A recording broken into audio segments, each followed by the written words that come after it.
श्रीमद् भगवद गीता के पास आपके हर प्रश्न का उत्तर है। चाहे आपकी कोई भी परेशानी हो, कोई भी इच्छा हो, श्रीमद् भगवद गीता आपके हर प्रश्न का उत्तर देती है, आपकी हर समस्या का हल देती है। चाहे वह परेशानी आपके मन की हो या धन की हो या आपके शरीर की हो या आपके रिश्तों की हो, आपको अपनी हर समस्या का उत्तर श्रीमद् भगवद गीता में जरूर मिलेगा।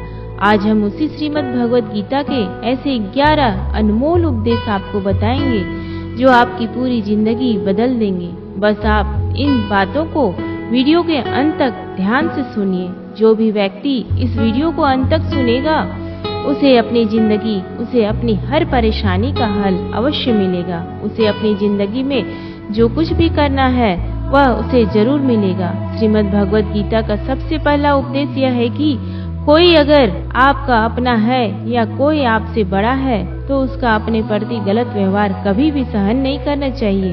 यह गीता का उपदेश हमारी जिंदगी से भी जुड़ा है। हम भी अपने मन की अधिकतर तकलीफों को यह सोचकर जिंदगी भर सहते रहते हैं कि यह तो मेरा अपना है, यह तो मेरा बड़ा है, इसको हम कैसे कुछ कर सकते हैं। हम अगर नहीं सहेंगे, कुछ कह देंगे तो हमारे रिश्ते ही खराब हो जाएंगे, हमारे रिश्ते ही समाप्त हो जाएंगे। पर सोचने की बात यह है कि उस व्यक्ति को आप अपना कैसे मान सकते हैं जो आपकी तकलीफों की वजह से आपका तो वह होता है जो हमारी तकलीफों को दूर कर दे। तो गीता का यह उपदेश है कि किसी को भी अपना फायदा मत उठाने दो, किसी को भी खुद पर जुल्म मत करने दो, क्योंकि आप जितना सही सह लोगे आपको उतना सहने के लिए और मजबूर करेंगे। गीता का पहला अध्याय जिसका नाम अर्जुन विषाद योग है और दूसरा अध्याय जिसका नाम सांख्य योग है, उसके आरंभ में अर्जुन ने श्री कृष्ण के आगे अपना दुख प्रकट किया कि हे केशव, मैं कौरवों से कैसे युद्ध कर सकता हूँ? यह सब तो मेरे अपने ही है। मैं कैसे भीष्म पितामह और द्रोणाचार्य से युद्ध करूँगा, क्योंकि वो दोनों मेरे पूजनीय हैं। इसलिए इन गुरुजनों को मारने से तो अच्छा है मैं भिक्षा के अन्न को खाकर अपने जीवन का गुजारा करूं। और जिन कौरवों से मैं युद्ध करने जा रहा हूं, वह सब धृतराष्ट्र के पुत्र मेरे भाई ही हैं, मेरे अपने ही हैं। इन सब को मारने से अच्छा है कि मैं सन्यासी बन जाऊं। तो श्री कृष्ण ने अर्जुन से कहा कि यहाँ कौन अपना है और कौन पराया है। जो अधर्म करता है उसके साथ युद्ध करना तुझे मोक्ष और मुक्ति देगा। तू अपने इस मन के मोह को त्याग दे, नहीं तो सारा जग तेरी निंदा ही करेगा, तुझे डरपोक कहेगा। बात अपने पराये की नहीं है, धर्म और अधर्म की है, बात सही और गलत की है।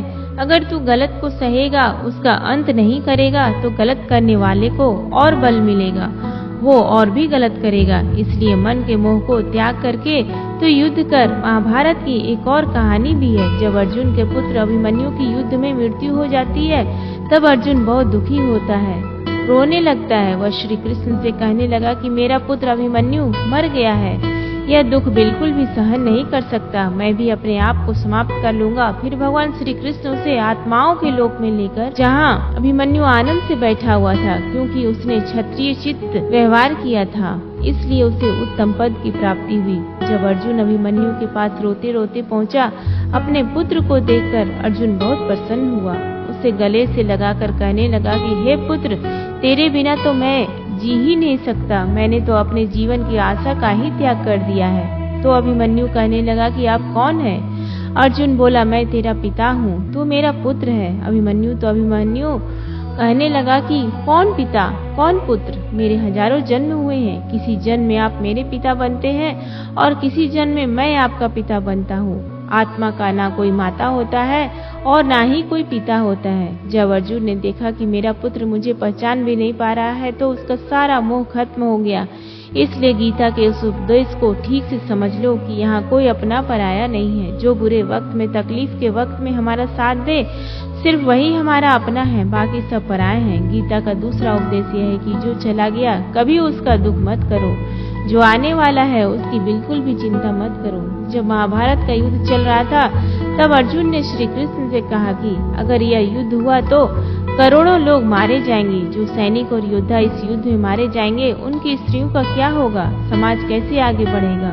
और भी बहुत सी बातें अर्जुन ने विस्तार से कही। तो भगवान श्री कृष्ण ने कहा, अर्जुन तू बड़ी बड़ी ज्ञानियों जैसी बातें करता है, लेकिन जो सच में ज्ञानी होता है वो लोग मर चुके हैं, जा चुके हैं या एक दिन जाने वाले होते हैं। उनकी चिंता नहीं करता है, उनका दुख नहीं करता। तेरे हाथ में कुछ भी नहीं है, तू चाहकर भी कुछ कंट्रोल नहीं कर सकता। जीवन और मरण यह तो प्रकृति की नियति है।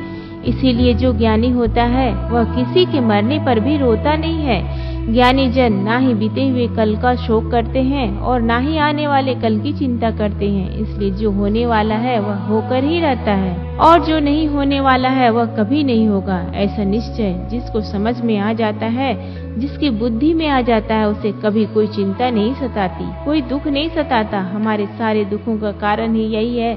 या तो हम जो वक्त गुजर चुका है उसे सोच सोच कर परेशान होते रहते हैं, यहाँ भविष्य की चिंता कर करके खुद को बीमार कर लेते हैं, नष्ट कर देते हैं। गीता का ज्ञान हमें यही सिखाता है कि ना तो हम बीता हुआ कल बदल सकते हैं और ना ही आने वाले कल पर कंट्रोल कर सकते हैं। हमारे हाथ में सिर्फ वर्तमान है, सिर्फ आज का ही पल है। हमारा शरीर पर तनाव और चिंताएं भूतकाल और भविष्य काल के बारे में सोचते रहने से होता है। हमेशा उसी में ही जीते रहते हैं, मगर वर्तमान में कभी नहीं जीते, इस पल को कभी नहीं जीते। जब आप वर्तमान का पूरा आनंद लेना सीख जाओगे तभी आपकी जिंदगी में तनाव कम होगा, चिंताएं खत्म होगी। वर्तमान में जीना एक बहुत बड़ी उपलब्धि है। हमारे हाथ में भी सिर्फ आज का ही पल है। हमें जो भी करना है आज ही करना है। कभी भी यह सोचकर समय को नष्ट नहीं करना चाहिए कि अभी मेरे पास बहुत समय बचा है। एक गुरुजी ने अपने एक शिष्य के पास पारस का पत्थर दिया। उनका वह शिष्य बहुत आलसी था, हर काम को कल पे टाल देता था। तो गुरुजी ने उसे कहा कि मैं तुझे यह पारस का पत्थर दे रहा हूँ। इस पारस पत्थर से जब तू लोहे को स्पर्श कराएगा तो वह लोहा स्वर्ण बन जाएगा, सोना बन जाएगा। और यह पारस पत्थर मैं तुझे 1 महीने के लिए दे रहा हूँ। जब 1 महीना समाप्त हो जाएगा मैं तुझसे यह पत्थर वापस ले लूंगा। तब तक तू इस पत्थर को अपने पास ही रख। गुरुजी का वह शिष्य बाजार में लोहा खरीदने के लिए गया। जब बाजार में वह लोहा खरीदने पहुंचा तो उसे लोहे का रेट बहुत महंगा लगा। उसने कहा, थोड़ी दिन तक रुक लेता हूँ, जब लोहे का रेट कम हो जाएगा। पर उसकी बुद्धि में यह बिल्कुल नहीं आया कि इस लोहे को मैं सोना बनाकर बहुत अधिक धन कमा सकता हूँ। लेकिन उसके मन की सुस्ती, उसके मन का आलस्य, उसकी वजह से उसने उस काम को कल पे टाल दिया। ऐसा ही करते करते पूरा महीना समाप्त हो गया। फिर गुरुजी उस शिष्य के पास आए और पूछा, तुमने कितना सोना बनाया? शिष्य बोला कि मैंने तो अभी तक सोना बनाना शुरू भी नहीं किया। तो गुरुजी ने कहा, मुझे मेरा वह पारस पत्थर वापस चाहिए। शिष्य बोला कि नहीं, मुझे थोड़ा और वक्त दीजिए, मैं थोड़ा सोना बनाना चाहता हूँ। गुरुजी ने कहा, ये पारस पत्थर पूरा 1 महीना तेरे पास था, पर तू कुछ नहीं कर पाया। लेकिन अब समय समाप्त हो चुका है। ऐसे ही यह हमारा जीवन है, हमारी जिंदगी है और यह समय ही पारस पत्थर है। हम समय के एक एक पल से अपने जीवन को सोना बना सकते हैं, लेकिन हमें यह लगता है कि हमारे पास बहुत समय बचा है। चाहे एक दिन जिंदगी को जी लेंगे, एक दिन जिंदगी में खुश हो जाएंगे, लेकिन वह दिन कभी नहीं आता। हम जिंदगी भर भागते रहते हैं, चिंता करते रहते हैं, दुखी होते रहते हैं, लेकिन जिंदगी को जीना, खुश रहना हम भूल जाते हैं। इसलिए गीता का ज्ञान हमें यह सिखाता है कि आप आज में जीना सीखो, इस पल में जीना सीखो। गीता का तीसरा उपदेश यह है कि मौत से डरना बिल्कुल व्यर्थ है।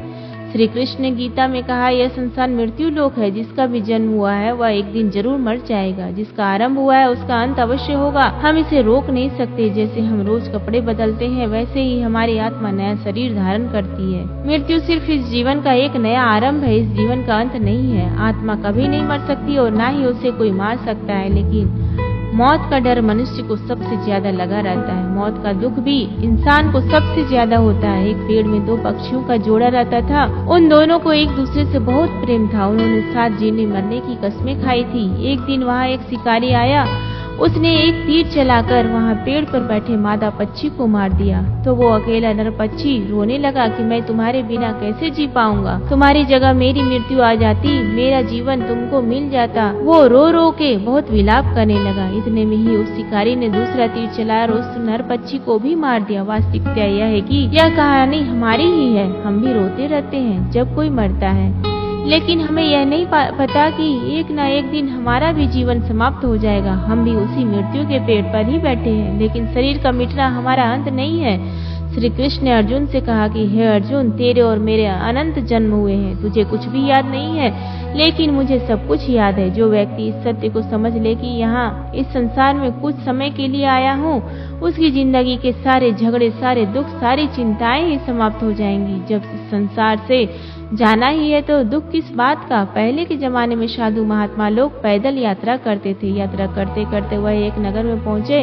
वह महात्मा बहुत थक चुके थे। उस नगर में उन्होंने एक महल देखा और उन्होंने उस महल में जाकर विश्राम करने का सोचा और वह महल में जाकर सो गए। जब वह उस महल में वहां का राजा पहुंचा तो उसने अपने पलंग पर उस महात्मा को सोता देखकर बहुत हैरान हो गया। राजा उस महात्मा से पूछने लगा कि तुम मेरे महल में कैसे घुस आए और मेरे बिस्तर पर सो रहे हो। महात्मा कहने लगा, यह तुम्हारा महल है, मुझे तो लगा यह धर्मशाला है। तो राजा ने कहा, आपको मेरा महल धर्मशाला कैसे लगा? तो महात्मा ने राजा से प्रश्न किया कि तुमसे पहले इस महल में कौन रहता था? तो वह राजा बोला कि मुझसे पहले मेरे पिता यहाँ पर रहते थे, उससे पहले मेरे दादाजी यहाँ पर रहते थे।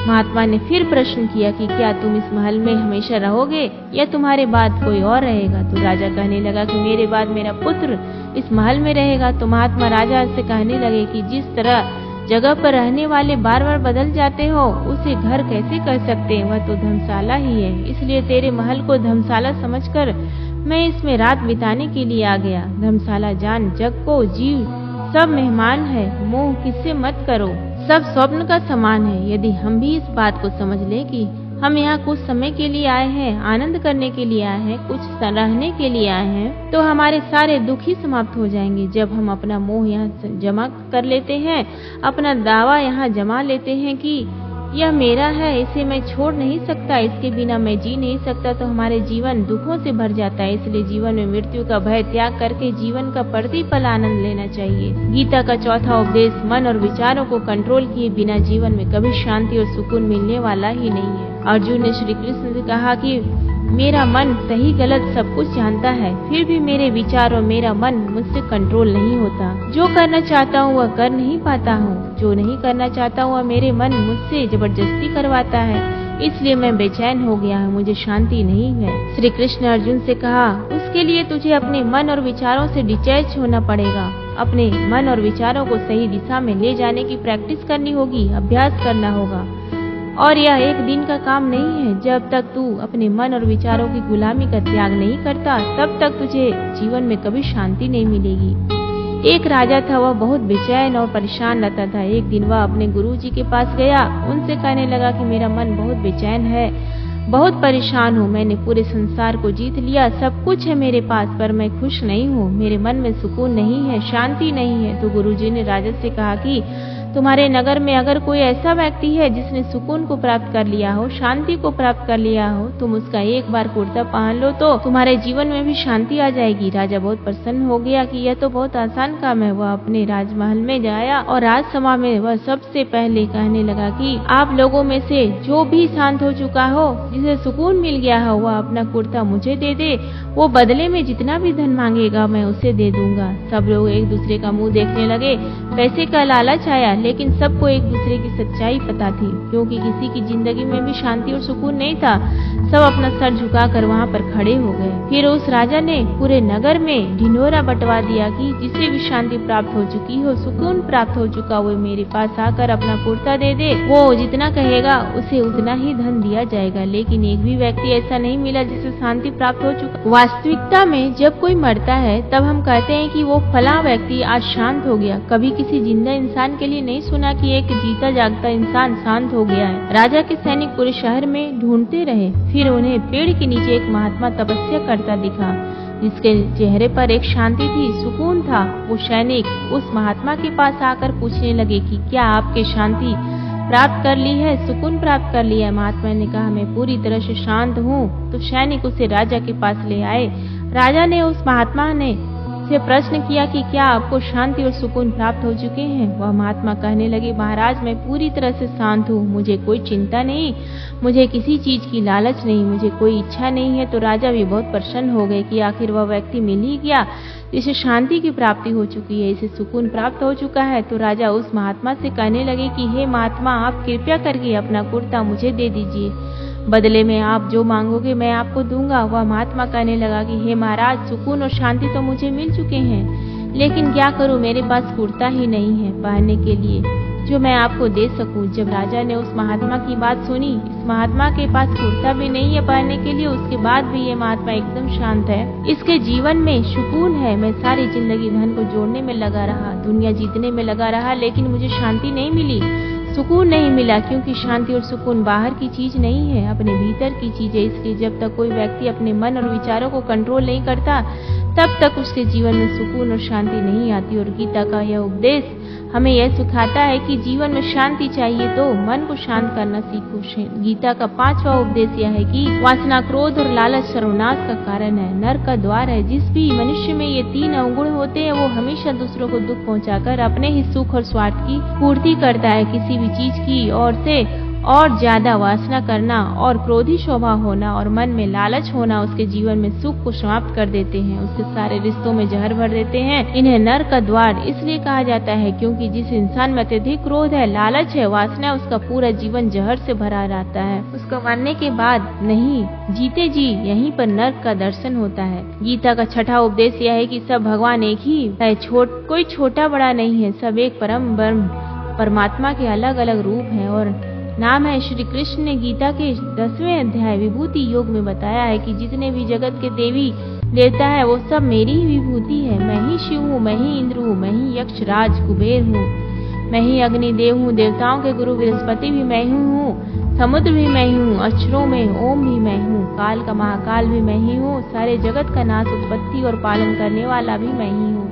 श्री कृष्ण ने अर्जुन से कहा कि मेरी विभूतियों का कोई अंत नहीं है, इसलिए सब भगवान, सब नाम, सब देवता मेरे ही रूप हैं। इसलिए तो किसी भी देव या ईश्वर में कभी भेद बुद्धि मत करना चाहिए, किसी को छोटा बड़ा मत समझना चाहिए। और गीता का उपदेश हमें यह सिखाता है कि कभी भी किसी दूसरे के इष्ट को छोटा नहीं समझना चाहिए या इस बात पर झगड़े फसाद नहीं करने चाहिए कि कौन बड़ा है और कौन छोटा है। गीता का 7वां उपदेश यह है कि सुख की इच्छा ही आखिर में हमारे दुखों का कारण बनता है। श्री कृष्ण ने अर्जुन से कहा कि मनुष्य जितना सुखों की लालसा और इच्छा करता है, उतना ही उसकी इंद्रियां सुख भोग में आसक्त हो जाती, उतना ही इंसान का मन संसार के सुख और आकर्षण का गुलाम बन जाता है। जितना सुख के पीछे भागोगा, उतना ही उसे दुख के अनुभव से भी गुजरना पड़ेगा, क्योंकि यह संसार का नियम है कि जो चीजें शुरू में मन को बहुत आकर्षित करता है, बाद में बहुत दुखी देता है, और जो चीजें शुरू में मुश्किल लगती है, कठिन लगती है, बाद में हमें बहुत काम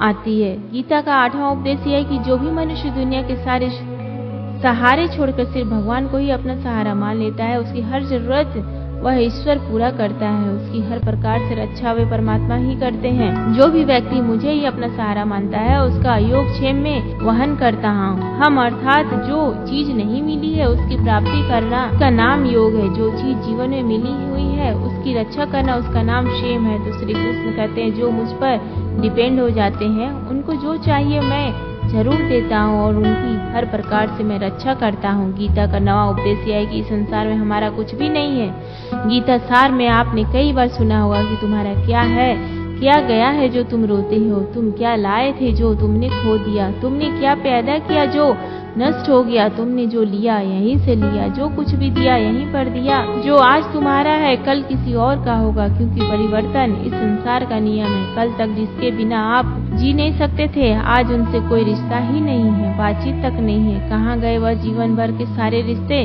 वो सारे मित्र जो साथ जीने मरने की बातें करते थे, आज पता भी नहीं कि वह लोग कहाँ चले गए। यह संसार परिवर्तनशील है, सब लोग यहाँ बदल जाते हैं, हर रिश्ता बदल जाता है, और तो और यह हमारा शरीर भी हर दिन बदल रहा है, बचपन से जवानी, जवानी से बुढ़ापा, और एक दिन यह शरीर हमारा साथ छोड़ देता है। तो किसके लिए रोना और किसकी चिंता करना। हम सारी जिंदगी चीजों को, रिश्तों को, जिंदगी को बनाने में, सजाने में, संवारने में लगे रहते हैं, लेकिन एक दिन सब कुछ बिखर जाता है। सारी जिंदगी जिस संपत्ति, जिन रिश्तों के लिए हम लड़ते रहते हैं, एक दिन सब कुछ छोड़ करके हमें इस दुनिया से जाना पड़ता है। गीता का 10वां उपदेश हमें यह सिखाता है कि किसी से भी हद से ज्यादा मोह कभी मत करना। श्री कृष्ण ने गीता का पूरा ज्ञान ही अर्जुन के मोह को नष्ट करने के लिए कहा है। यह मोह ही है जो इंसान को सबसे ज्यादा रुलाता है। वह इतना बलवान है कि शेर जैसे इंसान को भी गीदड़ बना देता है। जो अर्जुन युद्ध में देवताओं से भी जीत गया, पर अपने रिश्तेदारों को युद्ध में देखकर उसका हाथ कांपने लगा। वह बोला, हे केशव, मेरे हाथ में धनुष पकड़ने की ताकत भी नहीं बची, मेरे हाथ कांप रहे, मैं युद्ध नहीं कर पाऊंगा। ये मोह इतना पेनफुल होता है जिसकी पीड़ा न सह पाने के कारण कई लोग अपनी जिंदगी खत्म कर देते हैं, आत्महत्या तक कर लेते हैं कि उस व्यक्ति के बिना हम जी नहीं पाएंगे। किसी से भी हद से ज्यादा मोह करोगे तो जीवन भर पीड़ा का ही सामना करना पड़ेगा। जो व्यक्ति अपने मोह से बाहर नहीं आता, उसका सब कुछ उससे छीन जाता है, उसकी सारी खुशी खत्म हो जाती है। इसलिए गीता का ज्ञान बार बार यही सिखाता है कि अपने मन के मोह को त्याग करके आप बलवान बनो, बुद्धिमान बनो, सत्य के दर्शन करो कि वास्तविकता क्या है। क्योंकि हमारा मोह हमें हमेशा झूठ ही दिखाता है, झूठ पर ही विश्वास दिलाता है और दिल में झूठी उम्मीदें जगाता है, और यही हमारे दुखों का कारण है। हम ही मोह कर लेते हैं, हम ही लोगों से उम्मीदें लगा बैठते हैं, पर वास्तविकता बिल्कुल अलग होती है। लोग वैसे नहीं होते जैसे हम मान लेते हैं, जैसा हम समझ लेते हैं। क्योंकि मोह के कारण हमें सच्चाई दिख नहीं पाती, लोगों का असली चेहरा नहीं दिख पाता। इसलिए गीता का उपदेश हमें यह सिखाता है कि जीवन में अगर आनंद और प्रसन्नता से रहना है तो किसी से भी हद से ज्यादा मोह कभी मत करना। गीता का 11वां उपदेश यह है कि इस दुनिया में अगर आए हो तो दुख तो मिलेगा ही मिलेगा, दुख से कभी घबराना मत, दुख से कभी डरना मत। श्री कृष्ण ने गीता में कहा है कि यह संसार दुखाल अमशा स्वतः है, अर्थात यह संसार दुखों का घर है। जिसे औषधालय में औषधि मिलता है, पुस्तकालय में पुस्तकें मिलती है, चिकित्सालय में चिकित्सा होती है, वैसे इस संसार को भी श्री कृष्ण ने एक नाम दिया है, दुखालय, जहाँ पर दुख मिलता है। जो दुख तो यहाँ पर हर किसी के जीवन में आता है, लेकिन अगर दुख आया है तो सुख भी आएगा। इसलिए दुख से कभी डरना नहीं चाहिए, क्योंकि यह संसार दुखालय भी है और आशावत भी है। आशास्वत का मतलब यही होता है कि यहाँ परमानेंट कुछ भी नहीं है, यहाँ सब कुछ बदल जाता है। कुछ दुख सुख में बदल जाता है और सुख दुख में बदल जाता है, सम्मान अपमान में, अपमान सम्मान में बदल जाता है, खुशी दर्द में और दर्द खुशी में कभी भी बदल जाती है, जीत हार में, हार जीत में। यहाँ कभी भी कुछ भी बदल सकता है, कुछ भी परमानेंट नहीं है, ना ही हम परमानेंट है, ना ही हमसे जुड़ी कोई चीज यहाँ पर परमानेंट है। क्योंकि यह संसार आशास्वत है, शाश्वत नहीं है, अशाश्वत है, शाश्वत नहीं है। यहाँ सब कुछ बदलने वाला है, यहाँ कुछ भी परमानेंट नहीं रहेगा, तो आपका दुख भी परमानेंट नहीं रहेगा। इसलिए दुख से कभी भी डरना नहीं चाहिए। गीता का यह उपदेश हजारों साल पुराना है, लेकिन आज भी नए से नया है। पूरे विश्व में गीता को सबसे ज्यादा पढ़ा गया और सबसे कम समझा गया। श्रीमद् भागवत गीता का यह उपदेश अगर कोई व्यक्ति ठीक से समझ ले और उसे अपनी जिंदगी में उतार ले तो यह पक्की बात है, वो अपनी जिंदगी में जो चाहे वह हासिल कर सकता है। अपने जीवन की हर समस्या का वह एक